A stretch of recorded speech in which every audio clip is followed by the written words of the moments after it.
Right now, as you sit there watching this, electrons in your body are doing something impossible. They are passing through barriers they do not have enough energy to cross, trillions of times per second. In your DNA, in your cells, in the device you are holding. Without this impossible thing, the sun would be dark. Your DNA would fall apart. The computer or phone you are watching this on would not exist. We call it quantum tunneling. And if you asked most people to explain it, even physics students, they will say particles somehow slip through barriers, which is not an explanation. That is surrender. That is giving up on understanding and just saying words. Well, let me tell you what is actually happening. Because the story of quantum tunneling is one of the most beautiful and strange stories in all of physics, and it starts with something very simple. Imagine you are rolling a ball toward a hill. The ball does not have enough energy to roll over the top, so it rolls back. Always. Every single time. That is classical physics. That is the world of our everyday experience. The ball needs enough energy to climb the hill, or it does not get to the other side. This seems obvious, natural, unquestionable. But in quantum mechanics, something impossible happens. Sometimes the ball appears on the other side of the hill. Even though it never had enough energy to climb it, it did not go around, it did not dig under. The mathematics says it passed through a region where its kinetic energy would have to be negative, which makes no physical sense. Energy cannot be negative in that way. Yet there it is, on the other side. Think about that. Now you see, this is not some theoretical curiosity. This happens. George Gamow figured this out in 1928 when he was trying to understand radioactive decay. Alpha particles, these are helium nuclei, are trapped inside the nucleus of heavy atoms like uranium by the nuclear force. The nuclear force creates a barrier, a potential well. The alpha particle does not have enough energy to climb over that barrier. According to classical physics, it should stay trapped forever. But it does not. Uranium decays. Alpha particles escape. And Gamow realized, very brilliant fellow, that the alpha particle was tunneling through the barrier, not over it, through it. He wrote down the mathematics.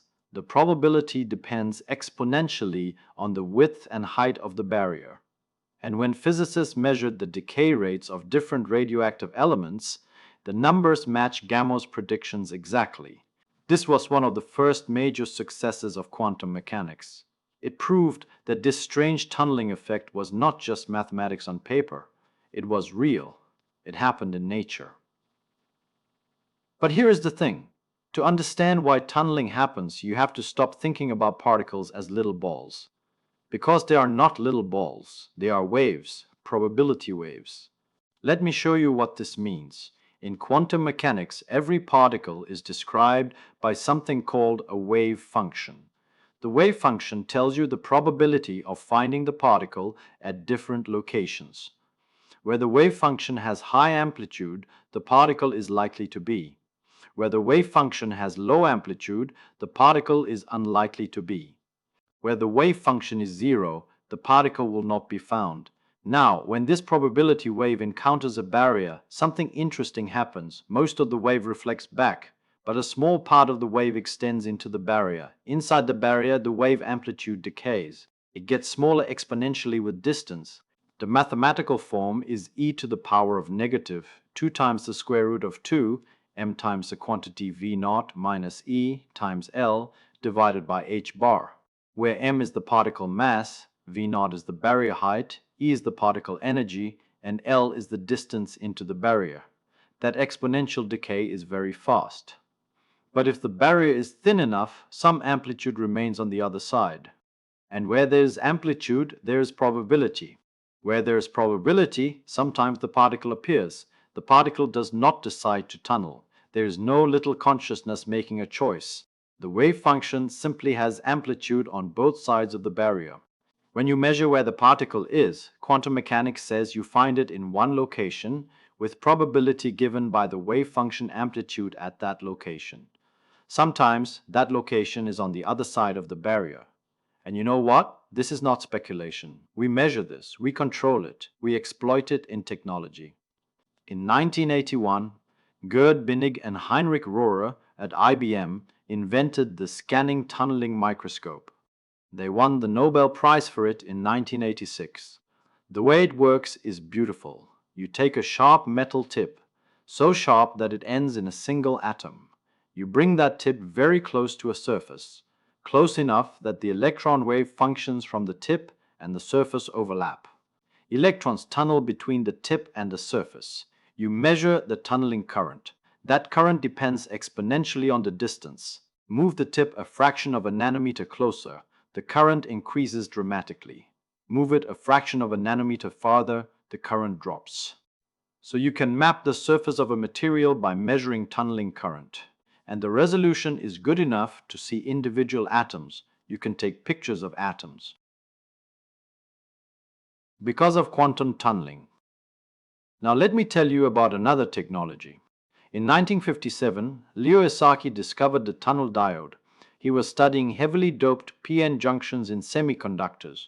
These are junctions where the doping is so high that the depletion region, the barrier between the p-type and n-type regions, is extremely thin, thin enough for significant tunneling. What Esaki found was very strange. As you increase the voltage across the diode, the current increases. Normal behavior. But then, at a certain voltage, the current starts to decrease as you increase the voltage further. Negative resistance. The device conducts less current at higher voltage. This should not happen in classical electronics, but it happens because of tunneling. At low voltage, electrons on one side of the junction can tunnel to available energy states on the other side. As voltage increases, more electrons tunnel, current increases. But at some voltage, the energy states line up in such a way that there are fewer available states to tunnel into. Current decreases. Negative resistance. Esaki won the Nobel Prize in 1973, and tunnel diodes became important components in high-frequency electronics and microwave devices. But there is more. Modern technology depends on quantum tunneling in ways most people never think about. Flash memory, the storage technology in USB drives and solid-state drives and smartphones, stores data by trapping electrons in something called a floating gate. The floating gate is a conductor completely surrounded by insulator. To write data, you apply a voltage that gives electrons enough energy to tunnel through the insulator into the floating gate. To erase data, you apply a different voltage that makes electrons tunnel back out. The trapped charge changes the electrical properties of the transistor, which is how the bit is stored. You see, every time you save a photo on your phone, quantum tunneling is happening. Electrons are tunneling through barriers. The device in your hand works because of an effect that seemed impossible when it was first understood. And here is something that will interest you. The sun shines because of quantum tunneling. In the core of the sun, hydrogen nuclei, which are just protons, are trying to fuse into helium. For fusion to happen, two protons have to get close enough that the strong nuclear force can bind them together. But protons are both positively charged. They repel each other electromagnetically. This creates an energy barrier called the Coulomb barrier. Classical physics says the protons need enough kinetic energy to overcome the Coulomb barrier. You can calculate the temperature required. It comes out to billions of Kelvin, but the core of the sun is only about 15 million Kelvin. The protons do not have enough energy. According to classical physics, the sun should not shine, but the sun does shine, because protons tunnel through the Coulomb barrier. Even though they do not have enough energy to climb over classically, their wave functions extend through the barrier. Sometimes they appear on the other side, close enough for the strong force to take over. Fusion happens. Energy is released. The sun shines. Without quantum tunneling, stars would not work. The universe would be cold and dark. Think about that. Now, here is something people always want to know. How long does tunneling take? This question caused decades of debate among physicists. Some argued that tunneling should be instantaneous. The particle is on one side, then it is on the other side, with no time spent in between. Others argued there must be some tunneling time, some duration for the process. The difficulty is that measuring tunneling time is extraordinarily hard. You are trying to measure how long it takes for a particle to cross a distance of a few nanometers or less, and the act of measuring can disturb the system. But in the last few years, physicists have developed techniques to measure time on attosecond scales. One attosecond is 10 to the power of negative 18 seconds. These are the shortest time intervals humans have ever measured, and several experiments have attempted to measure tunneling time. In 2018, a team at the Max Planck Institute in Germany studied how long it takes for an electron to tunnel out of a hydrogen atom when hit by an intense laser pulse. They found that the tunneling process takes time, but a very short time, on the order of a few hundred attoseconds, not instantaneous, but extraordinarily fast. Other experiments have found different results. Some suggest instantaneous tunneling, some show small delays. The interpretation remains controversial. Because what does it even mean to ask how long tunneling takes when the particle is in a region where its kinetic energy would be classically forbidden? Time itself becomes strange in that regime. This connects to deeper questions about measurement and the nature of quantum events. When does a quantum possibility become an actuality? What happens during a quantum process? We do not have complete answers. Nobody does. And that is not a failure. That is the frontier. Now let me tell you about the mathematics more carefully. Because the mathematics tells you everything, for a particle of mass m encountering a rectangular potential barrier of height v0 and width L, where the particle has energy E less than v0, the transmission probability, the probability that the particle appears on the other side, is approximately proportional to E to the power of negative 2 times the square root of 2 min times the quantity v0 minus E times L divided by h bar. Look at that exponential. Small changes in L, the barrier width, create enormous changes in transmission probability. Make the barrier twice as wide, the probability drops exponentially. Make the barrier thinner, the probability increases exponentially. This is why quantum tunneling is so sensitive to geometry. This is why scanning tunneling microscopes have such incredible resolution. The square root term has v0 minus E in it. That is the energy deficit, the amount by which the particle energy falls short of the barrier height. Increase that deficit, tunneling becomes much less probable. Decrease it, tunneling becomes more probable. The mass m appears as well. Heavier particles tunnel less readily than lighter particles.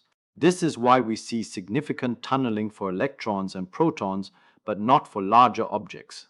A baseball has far too much mass. The exponential suppression is so strong that tunneling probability becomes effectively zero. You see, quantum tunneling is not mysterious once you understand the mathematics. The wave function obeys a differential equation, the Schrödinger equation. You solve the equation for a barrier. The solution has amplitude on both sides. That is it. That is tunneling. But the implications are profound. Enzymes, the biological catalysts that make life possible, work partly because of quantum tunneling. Chemical reactions have energy barriers called activation energies. For a reaction to proceed, reactants must overcome the activation energy barrier. Enzymes lower activation energy barriers. But even the lowered barriers are often higher than the thermal energy available at body temperature. So how do reactions happen fast enough? Quantum tunneling. Electrons tunnel between molecules. Protons tunnel across hydrogen bonds. This speeds up reactions by factors of millions. Without tunneling, metabolism would be far too slow. Life as we know it would not exist. In 2015, a study published in the Journal of Chemical Physics examined proton tunneling in enzymes and found that tunneling contributions are essential for explaining the observed reaction rates. The reactions happen faster than classical chemistry allows. Tunneling bridges the gap. And here's something that bothers people. Quantum tunneling is probabilistic. You cannot predict when a specific particle will tunnel. You can only calculate probabilities. An alpha particle sitting in a uranium nucleus has some probability per unit time of tunneling out. But which nucleus decays when? That is random. Truly random. Einstein hated this. He said quantum mechanics must be incomplete. There must be hidden variables determining the outcomes. God does not play dice with the universe. But experiments, particularly tests of Bell's inequality starting in the 1970s and 1980s, showed that Einstein was wrong. The randomness is real, not just ignorance. Fundamental indeterminism. A uranium 238 nucleus has a half-life of 4.468 billion years. That means if you have a large collection of uranium 238 nuclei, half of them will decay in that time. But if you watch a single nucleus, you cannot predict when it will decay. It might decay in the next second. It might not decay for 10 billion years. The wave function gives you probabilities, nothing more. And that is how nature works. Now, you might think quantum tunneling is exotic, something that only matters in special circumstances, but it is everywhere. Semiconductors, the materials that make all modern electronics possible, have their properties because of quantum tunneling and related quantum effects. Transistors rely on carefully controlled tunneling of charge carriers. The band structure of semiconductors, the reason they conduct electricity better than insulators but worse than metals, is a quantum mechanical phenomenon. Even chemical bonds involve tunneling. When atoms form molecules, electrons are shared between atoms. The electron wave functions overlap. Electrons are not localized to one atom or the other. They are in superposition, spread across both atoms. This is quantum mechanical tunneling in the broadest sense.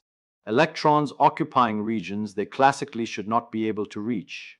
The boundary between the classical world we experience and the quantum world is not spatial, it is about scale and observation.